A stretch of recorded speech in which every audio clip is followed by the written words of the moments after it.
What does high score mean? New high score, is that bad? What does that mean? Should I break it?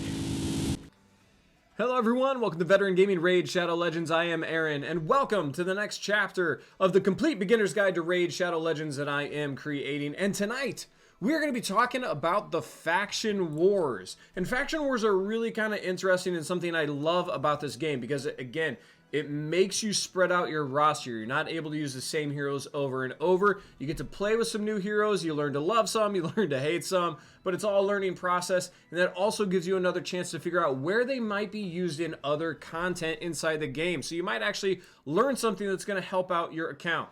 As you can see here on the screen, it's pretty straightforward.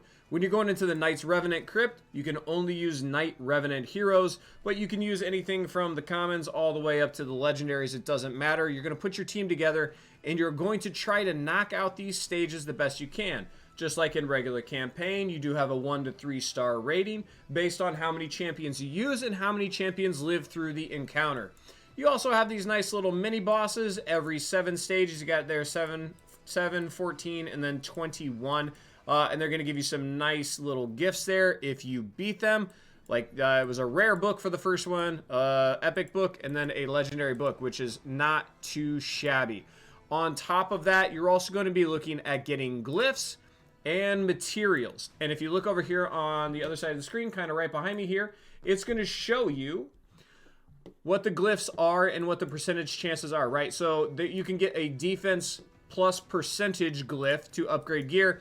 And obviously, as you go higher up in the stages, it'll get a better chance of upgrading to that higher percentage. When you're all the way down here, then you're going to get rare materials, obviously, epic and legendary all the way at the top. So you want to push your faction wars when it's reasonable to make sure you can get these glyphs. That way you can get some better gear. It's also going to give you materials that you can craft with. These will stones, these bloodstones. Those you can actually craft gear with at the forge, which I can show you here in a minute. But those are just some of the things you're going to get from faction wars. You're also, along the bottom of the screen here, going to get rewards all the way up to a legendary hero for the amount of stars you get throughout these battles. So you want to push these dungeons, these little faction war areas, because you're going to get the stars. You're going to get, I mean, look at the bottom there. You got silver, you got skill books, you got shards, you got chickens, all kinds of good stuff.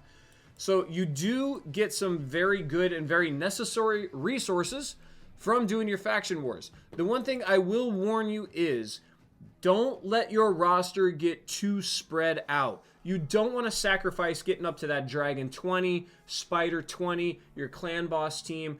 You don't want to stall your progress in those areas for faction wars. Yes, faction wars are a necessary and important part of the game, but they're down on the hierarchy from some of those other arenas which are going to help your account improve quicker by getting you better gear, better shards, all that kind of stuff. So while you can get some excellent rewards from faction wars, and it's really fun because you get to use the entire breadth of your roster, it's not necessarily as important as some of the other game modes. So when you're going in here and looking at your champions, you're going to want to save pretty much all of your epics and the good rares, especially for faction wars. And then if you get more epics from that faction, maybe then, okay, you start dumping some rares. But don't be too hasty to dump some of these rares, even if they're not the best rares in the game, just because you don't know how long it's going to take you to get epics or legendaries from that faction. And they can be pretty strong in faction wars. You'll go through and look at some heroes that are very good in faction wars, but aren't so helpful other places, which makes sense, right? Every hero has their niche, their role in the game, so some of them just do better. Like, let's see. Who is one specific example I want to talk about? Where are you, Alia? There you go. Alia Lifebraid, right? She is a very cool epic hero from the Sylvan Watchers, and she does have a nice little heal. She got some sleep stuff in there. She's got some good stuff, but because I have Elva, I don't necessarily need Lifebraid here. So if you don't have Elva or you don't have another legendary, she can really do a good job filling that healer type role. But she's not as important to me because I do have Elva. So you're going to have a little bit of both, right? You're going to use some of the epics and rares because you don't have a higher level character yet to fill that in. But then they will be replaced down the road, and that's fine. you're still going to need your epics and rares for some of the secret rooms in Doom Tower and Curse City and stuff. So you're still going to need them. Don't get rid of your characters too early. There are several areas, including Faction Wars, where you could use them. So right here in the middle of the screen, you got your Forge. And this is where you're going to use some of those materials I was talking about. Right here, you got your Will Stones. They come from Faction Wars. It'll tell you right there. And you can craft some really good gear. Perception, Swift, Parry, Fatal. You get some very important gear that you can forge here, getting materials from the Faction Wars and Doom Tower. So it's important to make sure you're doing these every day. You're also, a lot of times, in your advanced quest here, you're going to use 12 crypt keys in your Faction Wars. Those are going to help you get these big rewards all the way up top for those skill books and chickens and stuff. So you want to make sure you're doing them daily, not only for the advanced quest and the forge materials, but also for the glyphs, which if we go in here to upgrading your gear, if you go in here to enchant, this is where you're going to use those glyphs, right? And I'll even go ahead and use one real quick. Some critical rate. No, okay. But I can do an attack percentage on this. So if I go ahead and click this glyph, it's telling me right here I can get a plus 1 to 4% chance to boost attack. For the lower stars, obviously, it's 1%, 1 to 2, 1 to 3. You get my meaning, okay? So that's how you use these glyphs. You can boost your gear, and they do help quite a bit. I mean, an extra 4% on attack is really great.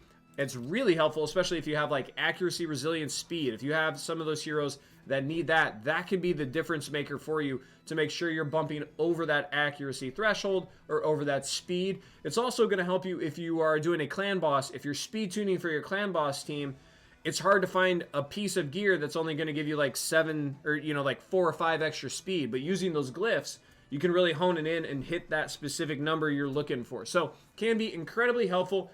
To do Faction Wars, make sure you're getting the glyphs, make sure you're getting the forge materials. It's going to help you in the advanced quests to make sure you're getting those skill books and chickens and all that good stuff. So Faction Wars, very, very, very important.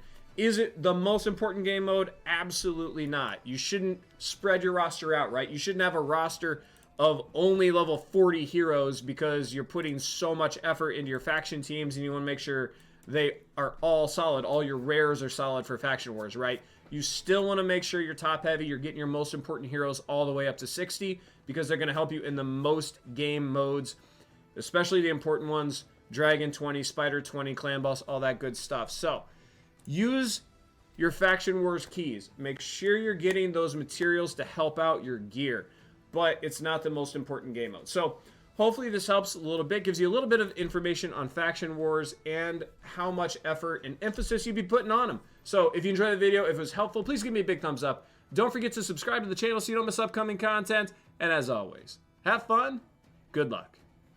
So I got that going for me, which is nice.